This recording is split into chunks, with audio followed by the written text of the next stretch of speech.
Hey everyone, it's David Sirota. So I wanted to update you on a story that basically flew under the radar, but is a huge story, and it's a story out of New Jersey. Now look, I know you're probably sick of hearing about Chris Christie. Chris Christie's no longer governor. You probably really got sick of hearing about him over the last 8 years, but this is an important story because there's so much money at stake. Here's the story. In 2015, Chris Christie's administration cut a deal with Exxon Mobil in a long-standing environmental case that Christie was criticized for back at that time. Christie basically gave Exxon Mobil a $225 million settlement. That's how much he agreed to fine the company, which may sound like a lot, but it was in a long-standing, decade-long case that alleged that Exxon Mobil had done about $8.9 billion worth of environmental damage in the state. When the case was initiated back in 2004, Democratic Governor Jim McGreevey sought $8.9 billion in damages. It was a suit that alleged that ExxonMobil damaged more than 1,500 acres of waterfront and meadows. Christie in 2015, in a very controversial move, his administration agreed to settle the case for just $225 million. The story that flew under the radar in the last few weeks was that Democrats went into court and environmentalists went into court challenging that settlement, saying it's simply improper, unacceptable, and inappropriate to allow ExxonMobil to pay just $225 million for a case that alleges nearly $9 billion in environmental damages. And what happened was that the court in the last few weeks affirmed Chris Christie's settlement.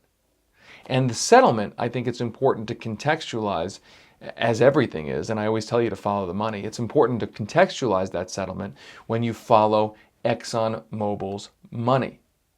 ExxonMobil was a big donor to the Republican Governors Association that Chris Christie ran. That is a key point here.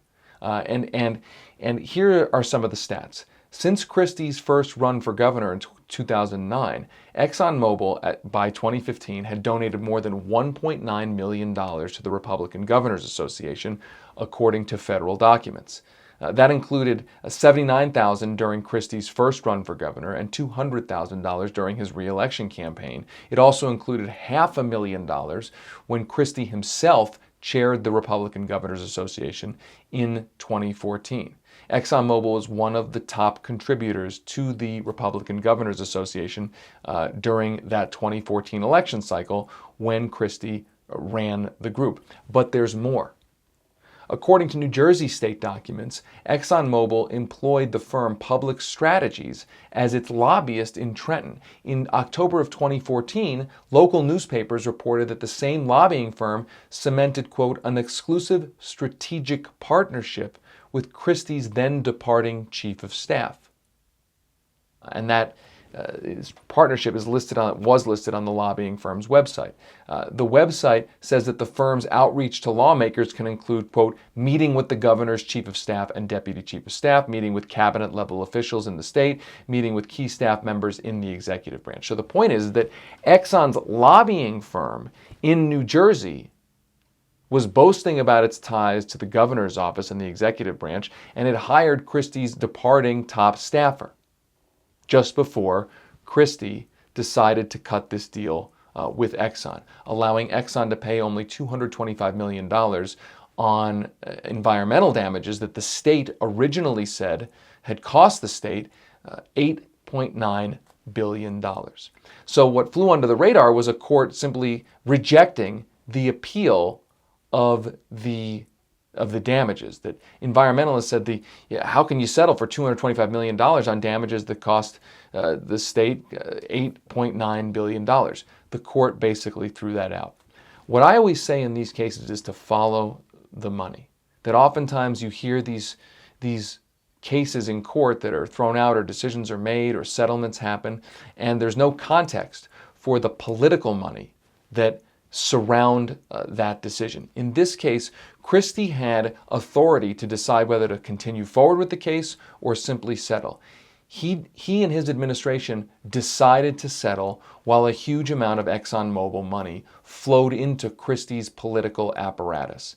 And that context, I think, is important. Just because you see something in the judicial arena, in the courts, doesn't mean it's depoliticized. I mean, certainly maybe the judges made a decision that had nothing to do with campaign contributions, but the decision whether to prosecute, whether to settle, whether to pursue a case, when it comes from a governor's administration and the governor is running a political group that is raising huge money from a defendant in a case, that context is important.